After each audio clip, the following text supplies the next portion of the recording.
ప్రస్తుతానికి సభ్యులకు స్థానాలను కేటాయించడం జరగలేదు. అందువల్ల సభ్యులు వారికి లభ్యమైన ఏ స్థానంలోనైనా ఆసీనులు కావచ్చు. సభాపతి ఎన్నిక తరువాత ఆయన గౌరవ సభ్యులు ఆసీనులు కావాల్సిన క్రమాన్ని నిర్ణయిస్తారు. శాసన మండలి సచివాలయం మొదటి అంతస్తులోని రూమ్ నెంబర్ 236 నందు నిర్దిష్ట నమూనా పత్రాలు అందుబాటులో ఉన్నాయి. సభ్యులకు CFMS పోర్టల్ ద్వారా వారి చెల్లింపులను క్లెయిములను ప్రాసెస్ చేయుటకు వీలుగా పైన పొందరించిన కమిటీ హాల్లో అధికారులను కలిసి పత్రాలను పూరించవలసిందిగా సభ్యులందరినీ కోరటమవుతున్నది. గౌరవ సభ్యులందరికీ శాసనసభ ఆవరణలోని సభ్యుల లాంజ్లో ఈరోజు లంచ్ ఏర్పాటు చేయడమైనది. మీడియా ప్రతినిధులకు ఎప్పటిలాగే మీడియా పాయింట్ వద్ద లంచ్ ఏర్పాటు చేయడమైనది. ఇప్పుడు ఆంధ్రప్రదేశ్ రాష్ట్ర 16వ శాసనసభకు సభాపతిని ఎన్నుకునేందుకు గవర్నర్ గారు 22వ తేదీ జూన్ 24 శనివారం ఉదయం 11 గంటలకు సమయం నిర్దేశించారు. సభాపతి ఎన్నికలకు సంబంధించిన నామనిర్దేశ పత్రములు మిగతా వివరములు సభ్యులకు అందజేయటం అవుతుంది.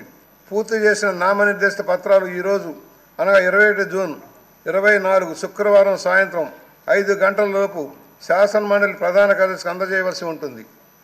ఇప్పుడు ప్రధాన కార్యదర్శి సభ్యుల పేర్లను ప్రమాణ స్వీకారం చేయడానికి పిలుస్తారు. శ్రీ నారా చంద్రబాబు నాయుడు.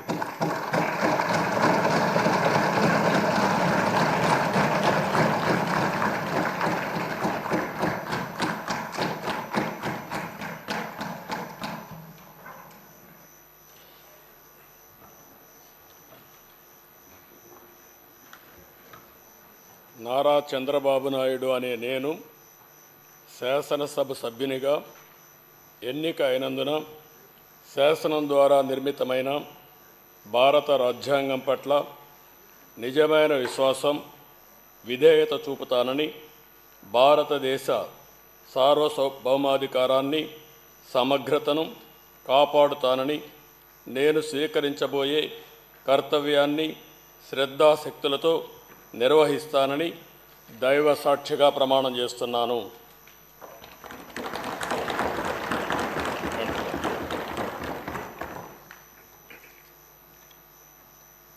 ఆంధ్రప్రదేశ్ శాసనసభ సభ్యుడైన నారా చంద్రబాబు నాయుడు అనే నేను సభ నియమాలకు కట్టుబడి ఉంటానని, వాటిని అనుసరిస్తానని, సభా మర్యాదలను పాటిస్తానని, సాంప్రదాయాలను గౌరవిస్తానని దైవ సాక్షిగా ప్రమాణం చేస్తున్నాను.